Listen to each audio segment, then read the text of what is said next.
हमारे इस YouTube channel के सेगमेंट फास्ट न्यूज में आप तमाम का इस्तकबाल है। इस वीडियो में आप देख सकते हैं कम मिनटों में बहुत ज्यादा खबरें। तो आइए शुरू करते हैं वीडियो को और देखते हैं आज की ताजा तरीन खबरें। चोरों के नाम एक शख्स ने अपने मकान के दरवाजे पर लिखा ये पैगाम। एक शख्स ने चोरों को हैरान करने के लिए अनोखा तरीका अपनाया। इसने कागज पर एक पैगाम लिखा और अपने घर के दरवाजे पर चिपका कर दिया। पैगाम में लिखा था, हम संक्रांति के लिए जेवरात और रकम लेकर गांव जा रहे हैं, बराह करम हमारे घर ना आए। ये पोस्टर सोशल मीडिया पर तेजी से वायरल हो गया और लोगों की तवज्जो का मरकज बन गया। आमतौर पर त्योहारों के मौके पर लोग अपने आबाई गाँव जाते हैं और उसी वक्त चोर चोरी की वारदातें करते हैं। ये पैगाम चोरों को चौंकाने के लिए लिखा गया था। हैदराबाद और आसपास के इलाकों में संक्रांति के मौके पर लोग बड़ी तादाद में गांव या रिश्तेदारों के घरों में जाते हैं। ये तहरीर भी हैदराबाद के एक इलाके में पाई गई। एक शख्स के मकान की बताई जा रही है जिसने मज़ाहिया अंदाज में चोरों को पैगाम दिया, जिस पर महल्ले वाले देखकर हैरान रह गए। चीनी मांझे से कई अफराद के जख्मी होने के वाक़यात, जल्द ई कॉमर्स गोदामों की तलाशी। कमिश्नर पुलिस हैदराबाद ने कहा, शहर हैदराबाद में चीनी मांझे से कई अफराद के जख्मी होने के वाक़यात के पेश नज़र कमिश्नर पुलिस हैदराबाद सीवी आनंद ने रद्दमल जाहिर करते हुए कहा कि तमाम की जिम्मेदारी है कि इस चीनी मांझे के इस्तेमाल को रोकने के लिए रज़ाकाराना तौर पर आगे आएँ। उन्होंने कहा कि यह मांझा ये बड़ी मकदार में दस्तियाब है क्योंकि इसे मुकामी तौर पर बनाया जाता है। उन्होंने कहा कि अगर आप ई कॉमर्स वेबसाइट पर ऑर्डर करेंगे तो ये मांझा आपके घर पहुँच जाएगा। उन्होंने कहा कि जल्द ही ई कॉमर्स गोदामों की तलाशी ली जाएगी। उन्होंने कहा कि वो मुंतज़मीन से मुलाकात का भी एहतमाम करेंगे। तमाम अफराद को चाहिए कि वो चीनी मांझे के इस्तेमाल को रोकने के लिए रज़ाकाराना तौर पर आगे आएं। तेलंगाना के निर्मल में पतंगबाजी के दौरान मोहम्मद हुज़ैफ नामी लड़का हलाक। तेलंगाना के निर्मल शहर में पतंगबाजी के दौरान 10 साला मोहम्मद हुज़ैफ की मौत हो गई, जो गुलजार मार्केट के रिहायशी थे।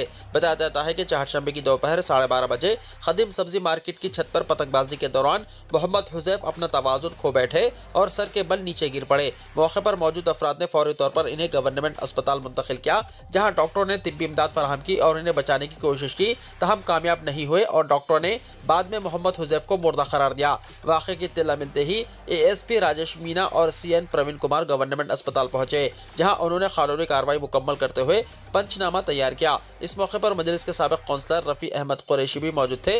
बाद अज़ां नाश को पोस्टमार्टम के लिए रवाना किया गया और बाद अज़ पोस्टमार्टम नाश को वरोसा के हवाले कर दिया गया।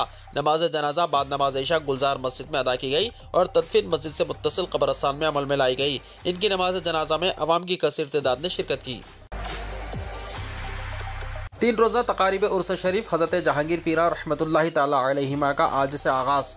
तेलंगाना रियासत की मशहूर मारूफ बारगाह रूह दक्कन हज़रत सैयदना जहांगीर पीरा रहमतुल्लाहि ताला अलैहिमा वाक़ मौज़ा निमन निरवतवार मंडल ताल्लुक़ा शादनगर ज़िले रंगारेड्डी के 3 रोज़ा उर्स तकारीब का तेलंगाना रियासती वक्फ बोर्ड की निगरानी में 16 जनवरी बरोज़ जुमरात बाद नमाज असर इहाता दरगाह शरीफ न्यास खाने में संदल मुबारक के सिलसिले में तकरीब का इनेकाद अमल में लाया जाएगा। संदल मुबारक में तेलंगाना रियासती Waqf board chairman Syed Azmatullah Hussaini, Shadnagar MLA Virlapally Shankar और दीगर अहम कायदीन शिरकत करेंगे। संदल मुबारक का आगाज़ कलाम पाक से अमल में आएगा। बाद अज़ा क़सीदा बुर्द शरीफ और महफिल समा का इनेकाद अमल में लाया जाएगा। न्यास खाना दरगाह शरीफ से संदल मुबारक जुलूस की शक्ल में रवाना होकर क़ब्लस मगरिब दरगाह शरीफ पहुँचेगा।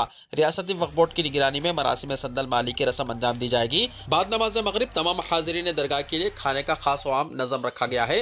बाद नमाज इशा नातिया मुशारा और कव्वाली का अहतमाम होगा। 17 जनवरी बरोज़ जुमा बाद नमाज मगरिब महफिल चिरागा के बाद जमात यूसुफिया शादनगर की जानिब से क़सीदा बुर्द शरीफ पेश किया जाएगा और खाने का खास व आम नज़म रहेगा। बाद नमाज इशा अज़ीमुश्शान जलसा फैज़ान औलिया, बाद जलसा ख़व्वाली होगी। 18 जनवरी बरोज़ हफ्ता बाद नमाज फ़ज्र ख़त्म कुरान मजीद और फातिहा ख़्वानी और तक़सीम तबरुकात के साथ ही 3 रोज़ा उर्स तकारीब का इख्तिताम अमल में आएगा। तेलंगाना में एंट्रेंस एग्जाम्स की तारीखों का हुआ ऐलान। तेलंगाना में मुख्तलिफ एंट्रेंस एग्जाम्स की तारीखों का आला तालीमी कौंसिल ने ऐलान किया है। एपसेट 29 अप्रैल से शुरू होगा। 29 और 30 अप्रैल को एपसेट ज़राअत फार्मेसी के एग्जाम्स होंगे। 2 से 5 मई तक एपसेट इंजीनियरिंग के एग्जाम्स मुनक्किद किए जाएंगे। 12 मई को ई-सेट, 1 जून को एडसेट, 6 जून को लॉ सेट PGL सेट और 8 और 9 जून को आई-सेट के एग्जाम्स होंगे। 16 से 19 जून तक PG ई-सेट के एग्जाम्स होंगे। तेलंगाना हुकूमत की 4 नई स्कीमात इस्तिफादा को नंदगान की शनाख्त का अमल बहुत जल्द शुरू। तेलंगाना हुकूमत ने 4 नई स्कीमात के लिए मुस्तहिक अफराद की निशानदही के अमल के आगाज़ के लिए तैयारियां की जा रही है। इस सिलसिले में 21 जनवरी से ग्राम सभाएं यानी दही सतह की अवामी इजलास मुनक्किद की जाएंगी ताकि इस्तिफादा को नंदगान का इंतखाब किया जा सके। यह हिदायत तेलंगाना हुकूमत की चीफ सेक्रेटरी शादी कुमारी ने जिले कलेक्टर्स को दी है। उन्होंने वाज़ेह किया है कि इन स्कीमों के इस्तिफादा को नंदगान का इंतखाब खदशात से बचते हुए मुकम्मल शफाफियत और दयानतदारी के साथ किया जाएगा। उन्होंने वाज़ेह किया है कि इन स्कीमों के इस्तेफादा कुनंदगान का इंतखाब खदशात से बचते हुए मुकम्मल शफाफियत और दयानतदारी के साथ किया जाएगा। इनका कहना था कि इस अमल में देहातियों में ग्राम सभाएं जबकि शहरियों और कस्बों में वार्ड सभाएं मुनक्किद की जाएंगी ताकि तमाम अहल अफराद के इंतखाबी अमल में शमूलियत मुमकिन हो। चीफ सेक्रेटरी ने इस बात पर भी जोर दिया कि ये स्कीमें जैसे कि रैतू भरोसा, राशन कार्ड्स की इजराई, इंदरमा आत्मीय भरोसा और इंदरमा हाउसिंग स्कीम के इस्तेफादा कुनंदगान का इंतखाब करना इंतहाई अहम है। इस मकसद के लिए उन्होंने जिला कलेक्टरों के साथ एक टेली कॉन्फ्रेंस भी की ताकि इन स्कीमों के तहत फवायद हासिल करने वाले अफराद के इंतखाब में किसी किस्म की गलती या ताखिर ना हो। इसके अलावा चीफ सेक्रेटरी ने बताया कि रैतू भरोसा स्कीम के तहत किसानों की ज़मीनों की तफसीलात को रेवेन्यू महकमे के जरिए ज़राअत के महकमे को भेजा जा चुका है ताकि इस स्कीम के फवायद मुस्तहिक़ किसानों तक पहुँच सकें। ये तमाम इक़दामात हुकूमत की जानिब से अवामी फलाह और बहबूद के लिए किए गए हैं और इन स्कीमों का मकसद अवाम के मियार ज़िंदगी को बेहतर बनाना है।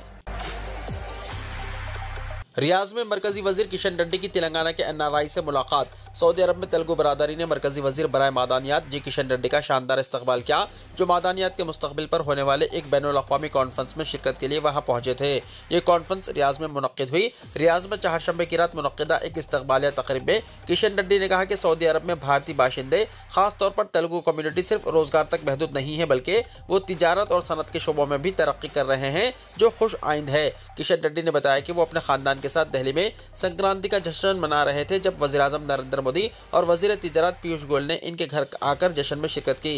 उन्होंने मज़ीद कहा कि भारत और सऊदी अरब के मजबूत ताल्लुकात के पेश नज़र इनका यह दौरा बहुत अहम है। उन्होंने तेलुगु बरादरी के साथ संक्रांति का जश्न मनाने पर खुशी का इजहार किया। हैदराबाद मेट्रो प्रोजेक्ट, क्या आवाम के लिए चार मीनार का रास्ता खोल दिया जाएगा? हैदराबाद मेट्रो रेल प्रोजेक्ट के तहत पुराने शहर में तरक्याती कामों का आगाज जल्द होने वाला है। हाल ही में मेट्रो प्रोजेक्ट के लिए 40 जायदादों का हुसूल मुकम्मल किया गया है। MGBS यानी महात्मा गांधी बस स्टेशन से मेट्रो के कामों का आगाज किया जाएगा, जिससे इलाके की तरक्की को फरोग मिलेगा, लेकिन साथ ही ट्रैफिक के मसाइल भी पैदा होने का खदशा है। अवाम का मानना है कि मेट्रो प्रोजेक्ट के कामों के आगाज के साथ ही दारुशिफा, अलीजा कोटला, ईदी बाजार, तालाब कट्टा और शाहली बंडा जाने वाले रास्तों पर शदीद ट्रैफिक जाम का सामना करना पड़ सकता है। शहरियों की एक बड़ी तादाद चार मीनार के रास्ते को आवाम के लिए खोलने या मुतबादिल रास्ते फराहम करने की तजवीज़ पेश कर रही है। ताहम ट्रैफिक पुलिस के आला ओहदेदारों की जानिब से इस मामले पर कोई वाज़ेह बयान जारी नहीं किया गया है। मेट्रो प्रोजेक्ट का मकसद पुराने शहर के रिहायशियों को जदीद और आरामदेह सफरी सहूलत फराहम करना है। शहर के मुख्तलिफ इलाकों के दरमियान ट्रैफिक के दबाव को कम करने में मेट्रो रेल कुलीदी किरदार अदा करेगी। मेट्रो रेल आवाम को माहौल दोस्त सफ़र मुतबादिल फराहम करेगी, जिससे आलूदगी में कमी आएगी। पुराने शहर के लिए मेट्रो लाइन को MGBS से चंद्रान गुट्टा तक तोसी दी जाएगी। पुराने शहर के रिहायशियों ने मेट्रो प्रोजेक्ट के जल्द से जल्द मुकम्मल होने की उम्मीद जाहिर की है ताकि इनके लिए सफरी सहूलतें आसान हो सकें। साथ ही ये मुतालबा भी किया जा रहा है कि ट्रैफिक के मसाइल को कम करने के लिए मुतबादिल रास्तों की मनसूबाबंदी की जाए। चूँकि पुराने शहर की गलियां तंग हैं और यहाँ पहले ही ट्रैफिक के मसाइल मौजूद हैं, इसलिए मेट्रो प्रोजेक्ट के कामों के दौरान ट्रैफिक पुलिस और शहरी इंतजामिया की जानिब से जामे हिकमत अमली की जरूरत है ताकि आवाम को किसी भी किस्म की दुश्वारी का सामना ना करना पड़े।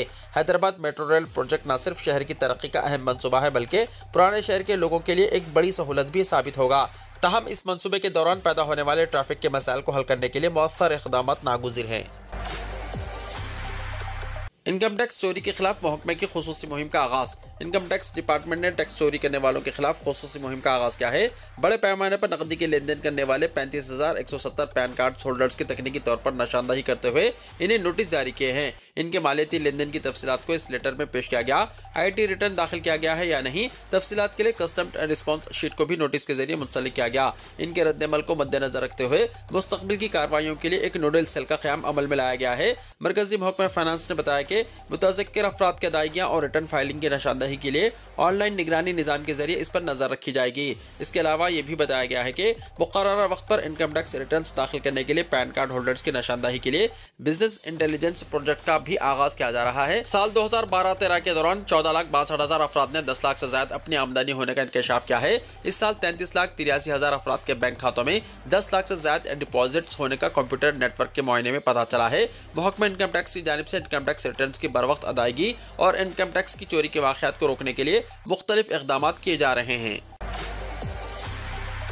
आज़ादी की तौहीन पर मोहन भागवत के खिलाफ कार्रवाई की जाए, रेवंत रेड्डी ने कहा। चीफ मिनिस्टर रेवंत रेड्डी ने आज़ादी से मुताल्लिक आरएसएस सरबराह मोहन भागवत के बयान पर सख्त तनकीद की और वज़ीर-ए-आज़म नरेंद्र मोदी से मुतालबा किया कि वो इस बात की वजाहत करें कि वो मुल्क के साथ खड़े हैं या फिर भागवत के नजरियात की तायद करते हैं। नई दिल्ली में ऑल इंडिया कांग्रेस कमेटी के नए दफ्तर की इफ्तिताई तक़रीब के बाद मीडिया से बातचीत करते हुए रेवंत रेड्डी ने कहा कि मोहन भागवत के बारे में राहुल गांधी के बयान की वो मुकम्मल तायद करते हैं। राहुल गांधी का बयान आरएसएस से नजरियाती इख्तिलाफात को साबित करता है। मोहन भागवत ने आज़ादी की लड़ाई और शहीदों की तौहीन की है।